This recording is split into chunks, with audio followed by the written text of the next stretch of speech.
Isaac Sarason is a skilled hacker, formerly employed by British Telecom-Sprint. When his health failed, Isaac did the only thing he could think of. He ran. He found a haven in a working-class district of the city known as Little Russia. There Isaac took on a new name, Ishmael. He then became embroiled in the affairs of a brutal member of the Lamadiza organized crime family, known as Leo. Convinced by his longtime friend Frankie to flee from his commitments to the Lamadiza family, Isaac found himself hunted by the ruthless Leo. On a rooftop, far from witnesses, Leo murdered Frankie. Only through the use of his skills as a hacker was Isaac able to drive Leo off. Wounded, alone, and far from help, Isaac depended on the kindness of strangers. One stranger, a burqa-wearing doctor known as Fatima, took pity on Isaac and helped him make his way to the mysterious Star X line. At the end of all hope, they found the Star X line and the slim promise that the enigmatic beings behind the Star X could save Isaac from the implants which destroyed his life. What do you do when those who saved you have recorded everything you are? What do you do when your every action is tracked by the Keylogger? Colbyjack.net is proud to present Firmware Keylogger, the third installment in the firmware pentology by Colbytrax. 00-01-10. The world was different than I remembered it. I thought I was supposed to be meeting Fatima for tea again. Instead, I found myself in Roanoke Park. Roanoke Park wasn't one of my favorite parks in the city. My favorite park would be Fort Niagara. Most people claim to like Central Park. I think they are lying. The boroughs are locked in the past, trapped in a series of historical districts, tourist expectations, and traditions of a century-long past. Central Park felt more like the front room of an elderly great-grandparent with dementia than a living park. This was interesting, given that Fort Niagara was older than Central Park by nearly 2 centuries, though it wasn't a park at first. It began life as a military fort. Later it was a state recreation area, a park of sorts, before the charter made it part of the newly created city. It had deep wells of history, but it did not suffer from the atrophy Central Park had at the hands of well-meaning preservation committees. Maybe I'm wrong. I used to Christmas in the boroughs when I attended Adelphi for my PhD. I had friends. At least I thought I had friends. There's something missing. Names of faces I knew well are not there. There are gaps. I know the stories and the faces, but not the names. There was. His mother ran an advertising firm out of one of the classic Madison Avenue addresses. Their penthouse on West 72nd overlooked Strawberry Fields with its ancient monument to either a founder of Soviet Russia or a musician. I never could keep them straight. Something told me that the monument was for a musician who was one of the greatest composers of the 20th century, some long-forgotten composers whose best works were now used in adverts and backing tracks for themed restaurants. None of this was important as I wandered the paths which wove their way through Roanoke Park. To my right was Roanoke Stadium, the home of the Roanoke Park Rangers. Beneath the stadium was a maze of crossing train lines, which made Roanoke Station one of the busiest stops in the city. A hedge of barberry, its branches bare, its thorns plainly visible, obscured all but the broadest outlines of the buildings and support structures hidden behind. I put a hand on the wet earth. The last of the snow had melted within the last week, leaving the soil around the hedge a muddy mess. I ran my fingers through the soil. From its texture, I felt it needed more sand. I brought my fingers to my nose and sniffed. The mixture of musk and decay smelled wrong. The soil needed more organic material. There was not enough food in the soil for the worms and insects to remain healthy. I touched the soil to my tongue and tasted. Very contradictory. The soil needed both organic and silicate additions. I let the soil drop to the ground. I raised my eyes and studied the skyline to the south. The evening sun had just dipped behind the buildings bordering on the corner nearest the intersection of Cooper and Fort Edward, casting the length of Tbilisi Avenue into a premature night. From the position of the shadows, I knew that the plants in my vicinity would receive enough light to satisfy their needs. There would be no need to string UV LEDs to supplement the sun in this patch of park any time in the near future. I made my way onto the nearest path. Walkers diverted around me as I stood amidst the flow of bundled-up power walkers and bicyclists. I turned my head to track the motion of a bundled-up mother pushing a pram with a pair of multicolored, tightly wrapped infants within. The woman's clothes were fashionably colored, light and warm. From the RFID emissions, it was apparent that her clothes were both new and recently cleaned. The same couldn't be said for the bundle in purple. Its RFID diapers were screaming out their wetness. I didn't need the code off the identity chip to know that I was a boy. The fact that his mother had chosen to wrap him in purple was a dead giveaway as well. The orange bundle next to him was his sister.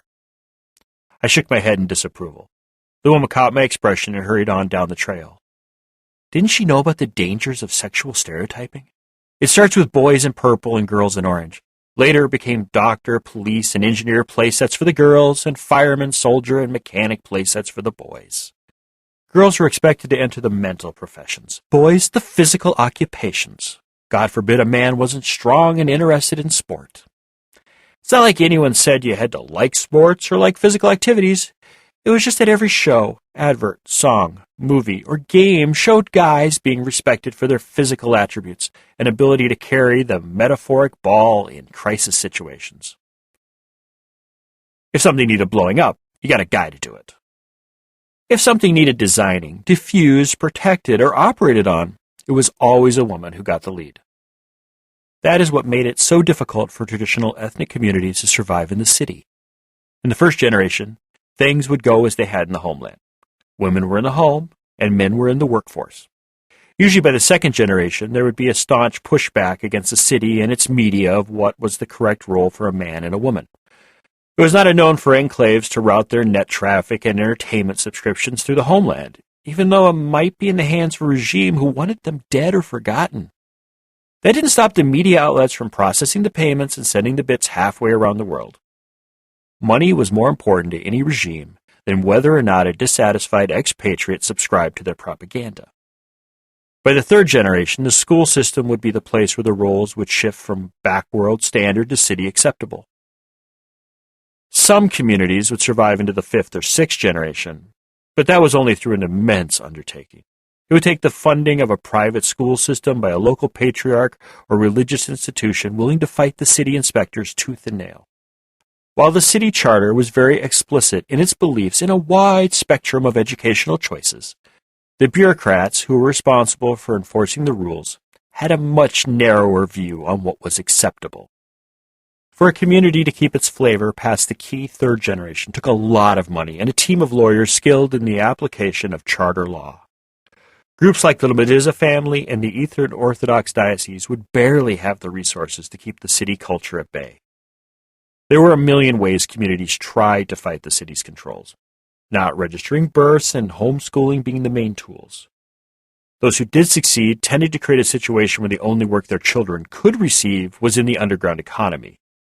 That was the world created by the Bebes and Babus of Little Russia, though they used children assumed to be dead by the city, which is as close as one can get to never being born.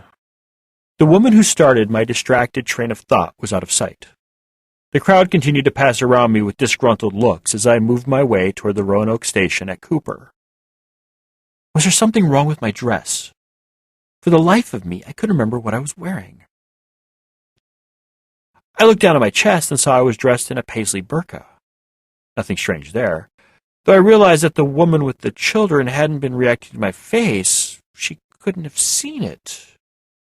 Was that woman so parochial that the sight of a burqa sent her into a tizzy?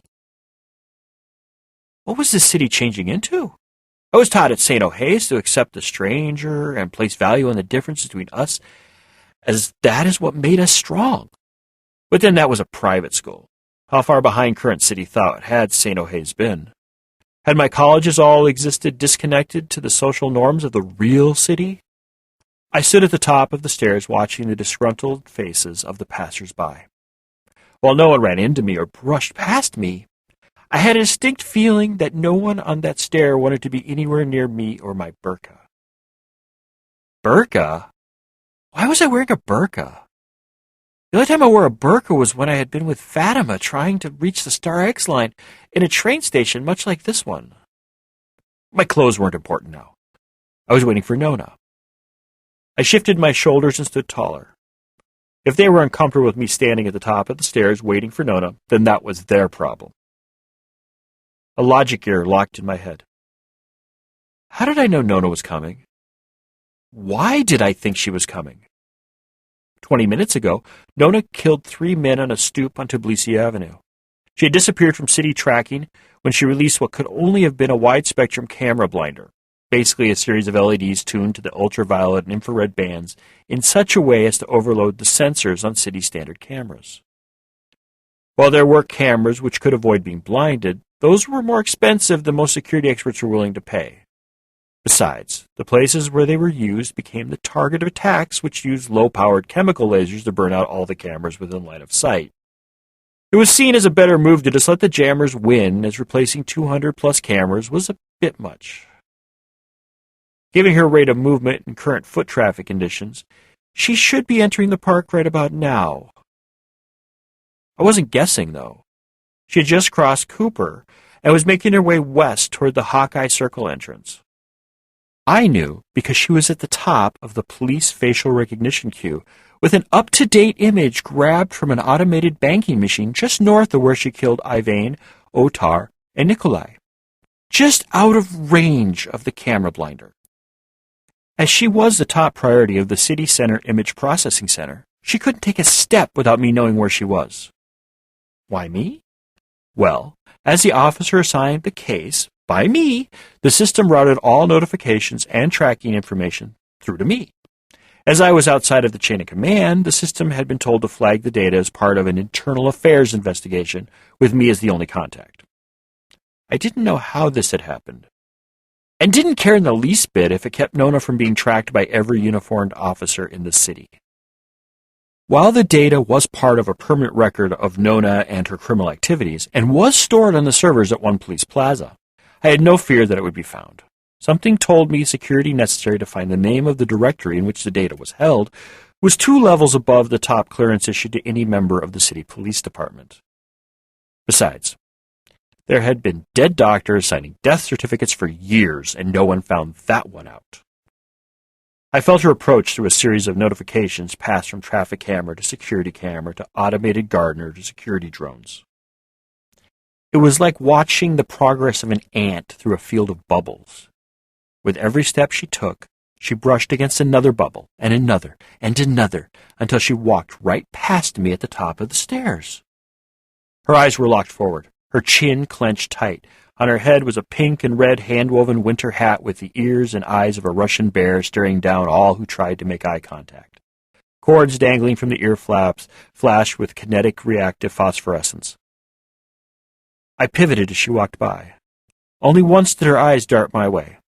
At that moment her face showed a hint of concern, not recognition. Then again, why would she recognize me? I was wrapped in a burqa. I moved to follow her down the steps.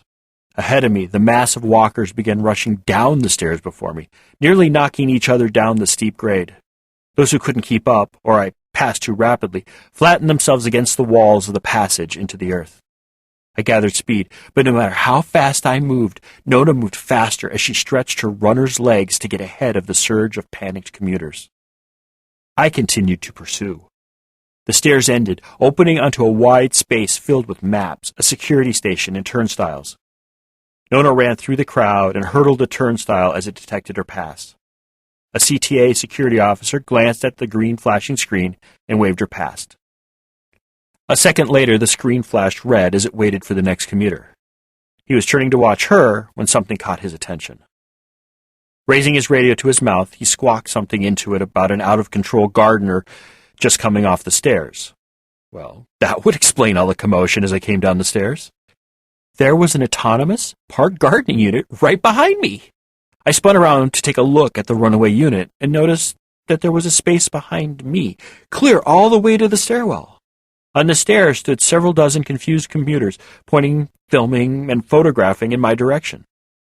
I turned back to follow Nona and found my way blocked by a half-dozen very scared-looking CTA officers.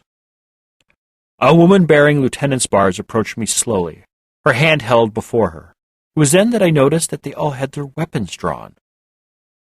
Not their non-lethal tasers and sticky guns. No, they had their rarely used symbols of the city's ultimate authority pointed right at me. Once again, I was staring down the barrel of a loaded gun. Only this time it was literal and not figurative. I raised my hands to show I wasn't armed and said, "There must be some misunderstanding. My movements must not have been slow enough or calming enough, or really who knows what goes through the minds of CTA officers when faced by a man in a burqa." For a gun went off. I expected a feeling of pain, maybe numbness, or something besides the nothing I felt. The round hit my shoulder directly, and I felt a splatter of something against my face. I turned my head to look and saw nothing but my shoulder plate with a large gouge out of it and a reddish-black fluid slowly dripping down my polished-plated side toward the floor. Polished plates? Wasn't I wearing a burqa? I shook my head violently, and the single shot became a hail of bullets. I staggered back, my muscles losing strength even though there was no pain. A pool of reddish liquid grew beneath my feet as I slowly settled to the floor in an immobile heap. It was strange how I never fell over or felt pain no matter how many bullets were fired into my slowly settling form. I wondered why they had done such a strange thing. What had they seen to make them attack me so violently? Why didn't I feel anything? My mind drifted, and I found myself staring at myself from a badge-mounted camera on one of the scared officers. Before the unblinking eye of the camera laid a Class 3 autonomous gardening unit manufactured for the City Park and Recs Department by Asimov Robotics of Albany. I watched as the unit twitched to the ground as its hydraulic fluid formed a lake beneath its dented form. What the hell? Why was I a robot?